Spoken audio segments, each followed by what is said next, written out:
everybody, so today I've got the Laura Mercier holiday collection. So I've got this eyeshadow palette, which was the only one from the collection.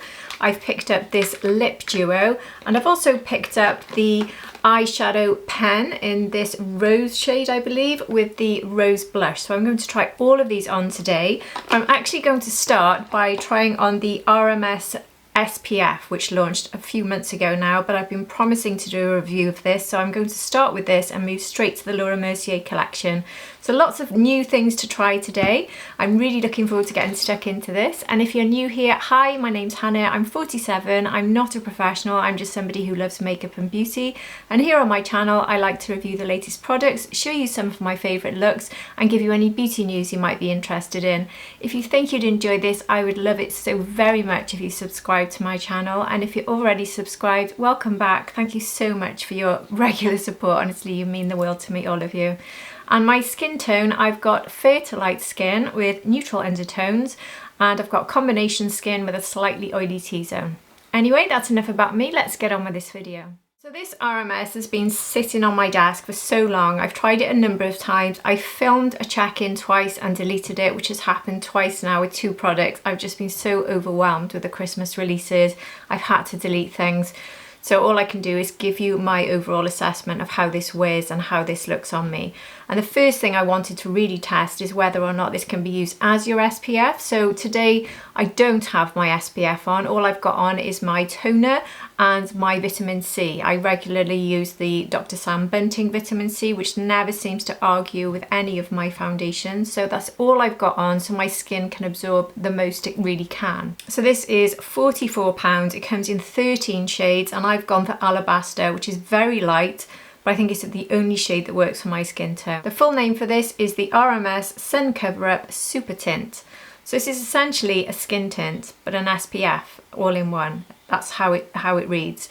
This is described as a silicone-free, skincare-infused, daily tinted moisturiser with mineral SPF 50 broad spectrum protection, featured in 13, did I say 13 shades or more? I don't know if I said more. Anyway, 13 flexible shades, if I got that wrong. This is long wearing, skin loving, and multitasker which hydrates the skin, protects from the sun's damaging rays, and defends against blue light with non-nano zinc oxide, powered by Glowplex, which smooths and brightens and moisturizes with rich vegetable squalene to hydrate, and lots of other good ingredients, which I won't go through all of them for you. This one is also cruelty free and vegan, paraben free, phthalates free and sulfate free, and hypoallergenic, and best for normal and combo skin. So maybe super dry skin this wouldn't suit, going by that. Lightweight breathable coverage. And the Glowplex forum, which I think is unique to RMS, is a complex of niacinamide and natural peptides, including quinoa seed extract and pea extract, that boosts radiance, smooths, firms and brightens the skin tone. So lots and lots of goodies in this one, but my main question with this is, can this be my SPF and my tint all in one, so I can rule out SPF as part of my skincare routine before I start my makeup? So when you wear SPF, you may already know all of this, but I'll just read it to you if you don't. The recommended amount of sunscreen for your face is 1/4 teaspoon, and this is enough to cover your entire face. But if you wanted it to go down to your neck and cover your ears, you need to go up to 1/2 teaspoon. So I've actually got a measure here, a measuring spoon, 1/4 teaspoon, because I want to show you just how much that really is. So I'm going to keep pumping into here until we fill it. I mean, it looks tiny, doesn't it, 1/4 teaspoon, but let's start. 1 pump, 2 pumps, 3. I'm on 3 and it's still not half full. 4, 5, still not full to the top. 6, that is how 6 is looking. I'd say that's pretty much right. 6 pumps. So I know you can apply this, allow it to dry down. I think they recommend about 2 minutes, let it dry down, and then go in with the next bit. But I'm going to show you, I don't know if you can already tell from my reaction, that this does not work as full coverage because it is so thick. It's quite runny on the back of my hand, but it's thick as in quite a thick sort of coverage. So that's all I've got. The spoon still looks almost full, And I've still got all this on my finger, so I will at least use that up. I'll put that much on my face and I'll show you how this looks. So I'm using my Refa VO5. You can see this is a very, very light shade on me, so definitely not a summer one for me. This is very pale.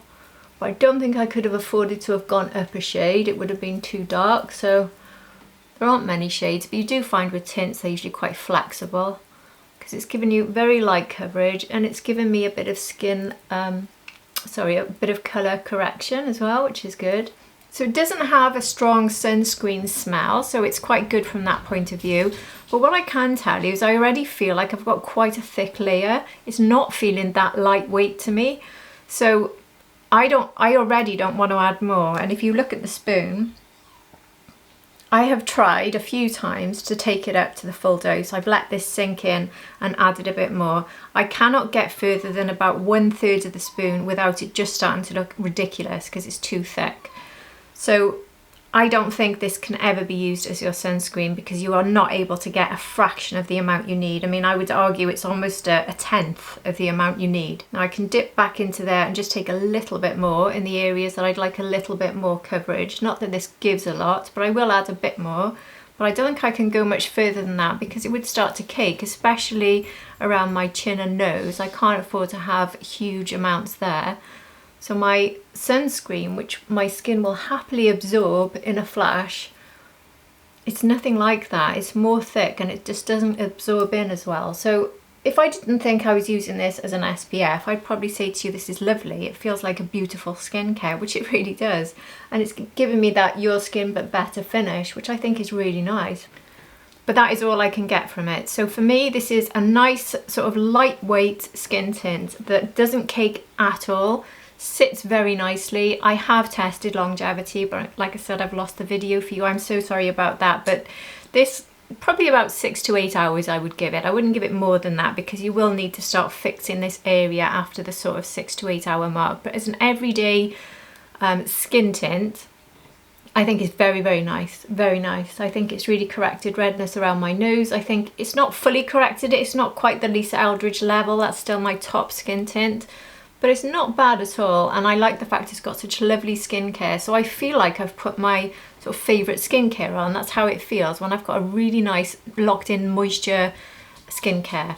But very, very light coverage, and if I put any more I would feel way too heavy, even if I sit here for 5 to 10 minutes and let it absorb and then go in. I can't get more than this on. It just doesn't look right and it doesn't feel right. So for me, it's a bit of a fail as an SPF, and there's no way I would take it on the body. I couldn't bear those thick layers all over my neck. It would just feel so heavy and clogging. I would not like that. So it is a bit of a fail from that respect, but if you just think of it as a top up on top of your SPF, then it's a nice way to top up your SPF because it's got that 50 in it, that factor 50, which is really good.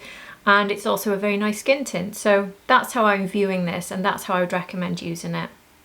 There we go. I'll put the rest of my base on and then we can get on with Laura Mercier. So that is how everything is looking now. I've set everything with powder and I've added concealer. So everything sits very nicely on top of this. So it is quite a good skin tint essentially. So what do you think of it? I'm not massively impressed with the fact that it says it's an SPF because I don't think it is.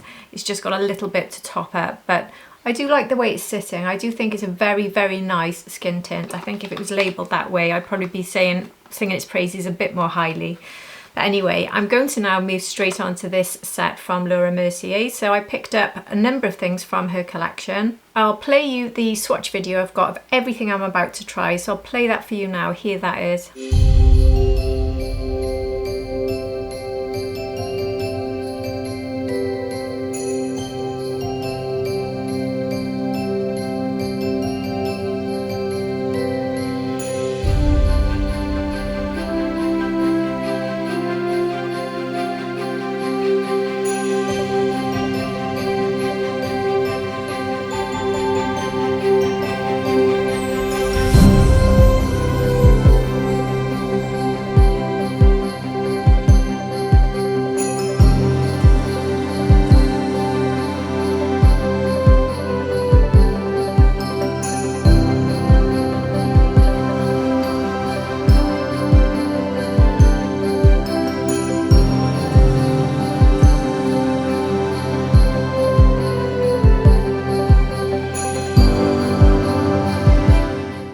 I'm starting with this one. This is the Evening Brilliance Eye and Cheek Set. This was £32. So in here you get this little mini blush and you get the Caviar stick for the eyes. So this mini blush infusion, this is in a matte rose pink, described as sheer buildable silky smooth, and it comes with a full-size Caviar stick. And this one is in Modern Rose, which is a dusty pink with a rose gold sparkle. So I'm going to start by applying the blush, which will just finish off my face, and then we can move to the eyes. So from swatching this, it looks super light. I am getting quite a bit on the brush though. I'm using my new Chikuhodo cheek brush, the one Beautylish collab. Actually, that's given me quite a lot more on the face than I was expecting. Because when I swatched this, you saw in the swatch video, I had to really build it up for it to even be visible. So that's given me quite a lot actually. That's a pretty shade, isn't it? I do like this shade. That's a lovely rose actually, really nice. I do need to soften the edges because I got so much more pigment than I was expecting. So I'm using the other brush from the Chikuhodo. This one's really good for sort of buffing out. I think that's really pretty. It's my first time trying anything from Laura Mercier apart from the Caviar sticks and the setting powder.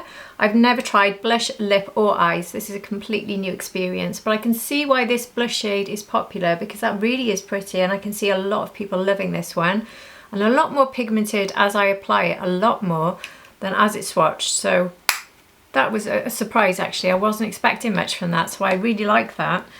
So now with the Caviar stick, I think what I'll do is I'll apply it just on one eye and try and make the colours from the eyeshadow I add to it sort of fit with it, and then I'll just do a complete look on this side using the eyeshadow palette. So I know that these are very creamy and apply very nicely, so let's see how this looks. Now pink isn't my favourite colour, but this is rose gold, and I do like rose gold. That is a really nice colour actually. I can see this being a really good one and done without needing to do an awful lot more. So I'm taking it up there. Look how easily this glides on. They really are a beautiful, beautiful formula, the Caviar sticks. I'm using my Zoeva 142. I'm just going to start sort of taking this up a little bit. So I've got nothing apart from setting powder and concealer on my eyes at the moment. I haven't put any other colour on, so this is the only thing going onto my eyes. I'm going to build it up a bit more now on the lid only. And run a little bit underneath. So that is Modern Rose on its own. I think that one would look really nice just with a black liner above and below, and then with a pop of white powder in the inner corner and under the brow, and that would be a complete one and done. Obviously just adding eyeliner, but that really would work on its own I think. But I am hoping I can make this work with the eyeshadow. So I'm going to move straight to the Winter Wonderment eyeshadow palette. When I swatched this, it was so... The shades were not pigmented, they didn't show up much at all, so I don't really know what to expect from this, and it's not a formula I'm remotely familiar with. So it comes in this packaging here, so it's got a good size stand-up mirror, quite solid packaging actually, very nice. So this palette is £48, a limited edition holiday exclusive with 9 warm and cool shades in matte, sateen and shimmer finishes. So to finish this look with my Rapha 15 mini, I'm going to go into this brown matte here. This is called Ember. This is actually sateen, not matte, so it's satin I suppose. So this is a deep cool brown, and I'm just going to tap this here into the outer V just to sort of build up a little bit of depth. And I would say aside from the sort of turquoise green, this is the deepest shade in this palette. So this is the only one you can really get depth with, along with that deep green. Actually, it's sort of teal. I think it's described, I'll check now. Teal grey, it's described as the green. But yeah, that's given me quite a bit of depth there, isn't it? So that seems to work quite nicely. So just bring that slightly above here. And with the Rapha 3, I'm going to go into the same brown and now take this underneath. I'm hoping this will be sufficient and I won't need any sort of liner I want this to be a relatively soft look. I don't want to be doing too much. So we've got that rose across the lid, and then we've got this just giving it a bit of smoke. I think that works very well actually, that shade. That's a really nice sort of soft liner shade. I'm not getting any fallout from applying it either. I really like that. Now there's a neutral pink here, which I think I'll use, taking the same brush. So this one is a matte shade, and I'm just going to take this around the edges to slightly soften and hopefully brighten up a little bit. Can't really see the pink with this, but it is giving me a softened edge and brightening up, so that's doing what I need it to. And I'm going to go into this cream here. This is a matte warm cream. Just pop it in the inner corner to see if that's enough to give me a sort of pop of light there. But I have to add a little bit of sparkle, so I'm going to go into this one here. This is a warm cream shimmer called Crystalline, and I'm going to put this across over the rose gold. Oh, that's pretty. So I'm not going to layer this on too heavily because I want to still see a little bit of that rose peeking through. But I think that that shows it works. I mean, I'm not sure if I would mix all of these colours together with that rose. I'm just putting a little bit more in the inner corner, so I want a bit more of a pop there. But with that rose underneath, it will lock in everything, so it won't move. So that's a really good way of doing it, using that as an eyeshadow base. But obviously you could use the rose on its own. I really like the rose on its own, but I just wanted to try out some of these shades on both eyes so we can see what they're like really. So far the formula is very good. Very smooth, blending very nicely, no fallout. They're not wowing me, if I'm honest. They're just nice shadows. That's all I could say at the moment. I think they're extremely subtle. They work very well. Everything I've used so far has done exactly what I wanted it to. So that is a good start. So I think for this side, I have to go in with this teal. So I'm going to take the Refa 15, which I've just brushed off. And I'm going to start with this because I want to see how much colour I can get. I'm going to have a very different look from the pink side here, starting with this. So I'm just going to tap rather than blend to start with. And you can see that even with this being the deepest shade in the palette, it's really not very pigmented at all. So this is sort of Dior level pigment. But it's similar to the Chantecaille actually. No, not Chantecaille, the Clé de Peau. That's sort of, oh, that is a pretty colour, look at that. Very easy to work with when they're not so pigmented. I would rather build up like this. I do find it easier. I really like that shade, you know, it is really pretty. So I'm taking this to the outer V and it's blending out beautifully actually. So they are really, really nice formulas, these. And these are made in Canada, which I believe was the same with the Tom Ford palette, wasn't it? They're made in Canada, so maybe powders from Canada are some of the best you can get because I love the Tom Ford one. I've just checked my Tom Fords. Actually, the eyeshadow quad from Tom Ford is made in Italy, but the blush, the new blush highlight duo, was made in Canada. So anyway, that's my second made in Canada product I've used that I think is really good. So I don't know what colour to go with next. What shall I do? Maybe try and add a bit of depth. I've already tried this brown to add depth here. I don't know if I can get it from this grey. I don't know if it's deep enough.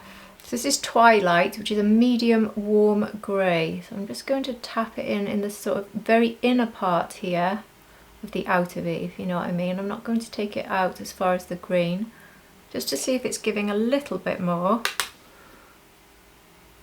Build up a bit of depth here. Yeah, I think it is actually. Not a lot, but a bit. Works quite nicely with that teal. I like those two together.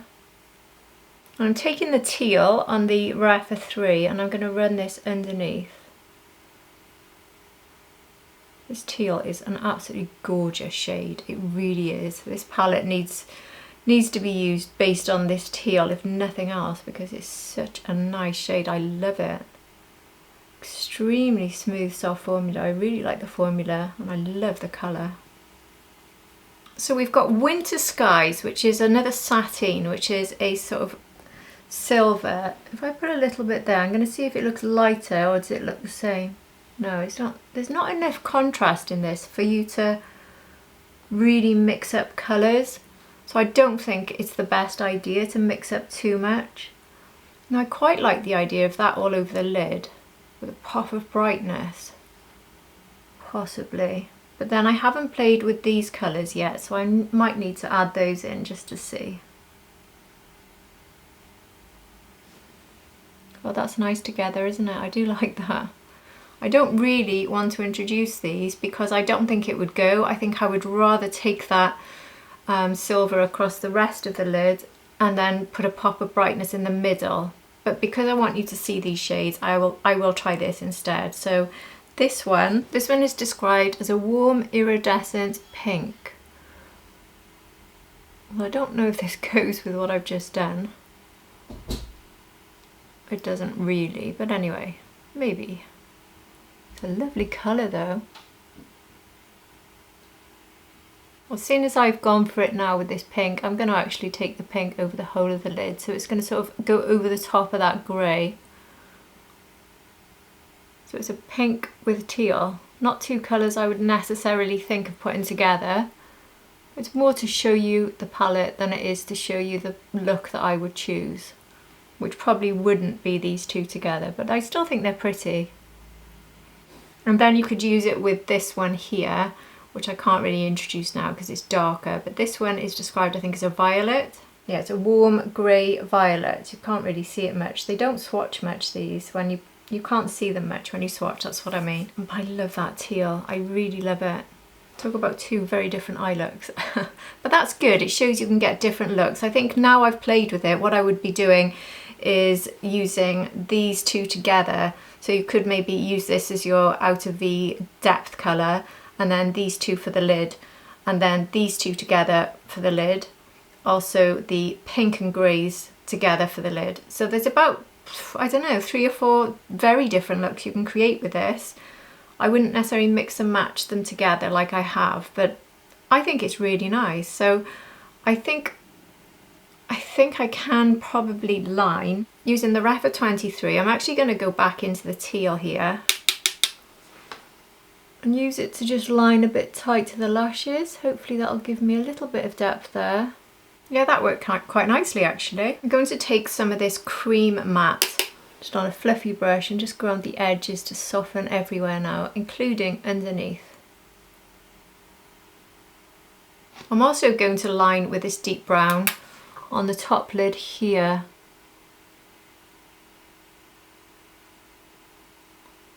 And I think I'm actually going to go into this pink and put that in my inner corner. It says pink, but it looks a bit violet to me. That's actually a really nice inner corner shade. That's really good for it actually. I'm going to risk that underneath the brow as well. I think the cream works better under the brow. I'm getting a bit too much pink, so probably not the best idea to do that. But anyway, I am just playing around with this. It is a very different colour story to anything I would personally buy or have in my collection, I think. But I think I've made it work. I just think the teal would be nicer with this shimmer or with a grey. I thought it looked really nice with the grey, but I just, like I said, wanted to show you all the sort of shades you can get from the palette. But anyway, I will now put my mascara on and you can see my final look. So that's my final look with some mascara on. The star of the show absolutely is this teal. I think it is stunning. I love it. I don't dislike it with the pink. Like I said, I just would rather use that sort of silvery grey. But I think that that is a gorgeous, gorgeous teal. One of the nicest sort of shades of green I've used in a long time. So really love that. And I do like this look as well. I think it's worked really nicely. I'd be interested to see how this looks without the actual pen underneath, but also using the, I keep forgetting what they're called, Caviar stick in Modern Rose. I think that would look really nice on its own. So I do need to try that. But hopefully that's given you an idea of what this collection is like. I wouldn't say it's a wow collection. It's for that sort of soft, elegant look collection. I haven't tried the lips yet, but certainly that's the way it seems to me, that the blush is very sort of soft and elegant. It's not over the top. It's just very natural, very popular sort of shade. And so was the Caviar stick. And then the eyeshadow palette itself, extremely easy, very user-friendly, just very soft, subtle colours. So if you're a fan of things like Dior and the Clé de Peau type of powders, I do think this is a really good quality, very, very user-friendly, and that's very low pigment really. So this was how this was built up, but this was one of the most pigmented in the palette. Anyway, I think it's very nice. I wouldn't say it's a favourite because I do like my wow shades, but I think it is very, very nice. I can't say anything bad about it in all honesty, apart from maybe I would have liked a lighter shade than the cream for that pop of inner corner, but that's probably about it. Otherwise I think it's good, and it made me play with colours in a slightly different way, so I found that quite interesting. Anyway, on to the last product, which is this lip set. So this is the Petal Soft Lipstick Crayon Duo. This set was £38. You get Ella, which is a new limited edition, and Lucy. So this is supposed to give you petal soft lips. It also claims to give you 12 hours of comfortable, weightless wear, just bitten look for diffused lips, or you can build it up. Like I said, this is new and limited edition shade Lucy, which is the plum, which is probably the one I like the most out of these, but I think what I'm actually going to do is mix the two together, so I don't know how they'll all go. And it's when you wind up and down, so there's no sharpening with this. I'm actually going to use this on the outer tips, and then on the edges I'm just taking a bit more here.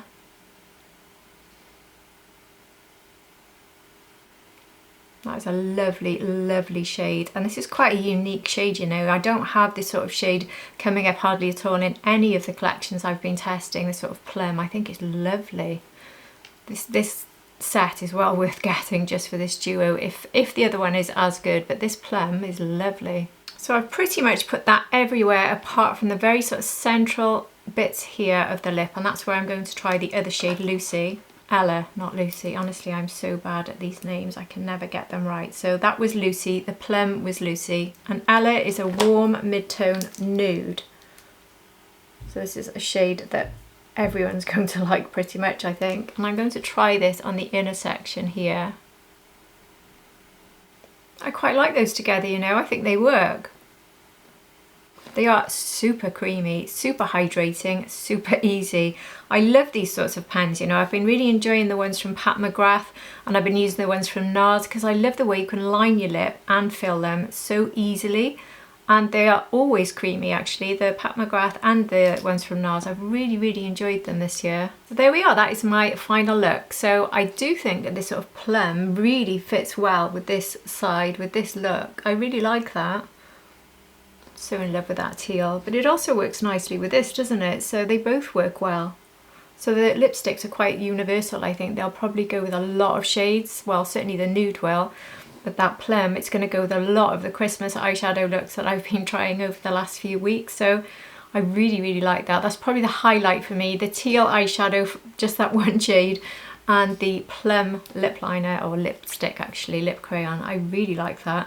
I think the blush is really pretty, but I would say I've probably got a million blush shades like this, so I wouldn't say it stands out as my absolute favourite, but it is a very nice sort of blush. So if you wanted to try maybe that rose gold Caviar stick, which are probably one of the best formulas on the market, then it's a good chance to try the blush as well, because it's just good value getting these together. These packages would also make nice gifts as well, so if you know anyone that likes these shades. But yeah, I really like everything I've tried today. I wouldn't say it's a favourite, like I've said, but I really like it. I can't say anything bad. I would love to hear your thoughts. Are you a Laura Mercier fan? Have you bought any of these before? Will you be trying some of the new ones like the limited edition lip shades?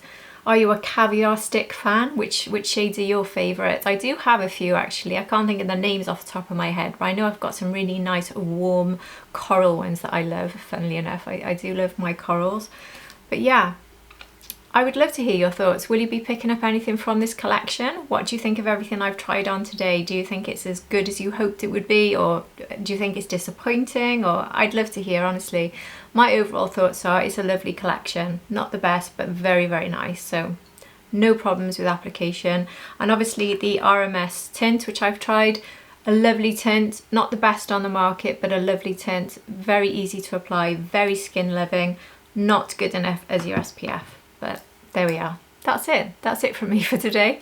I really do hope you've enjoyed this, and if you have, please do like and subscribe. It's so helpful to my channel, and hit that notification bell so you don't miss my future videos.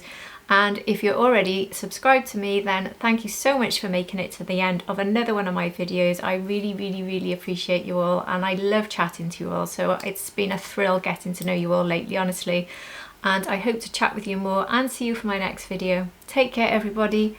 Bye.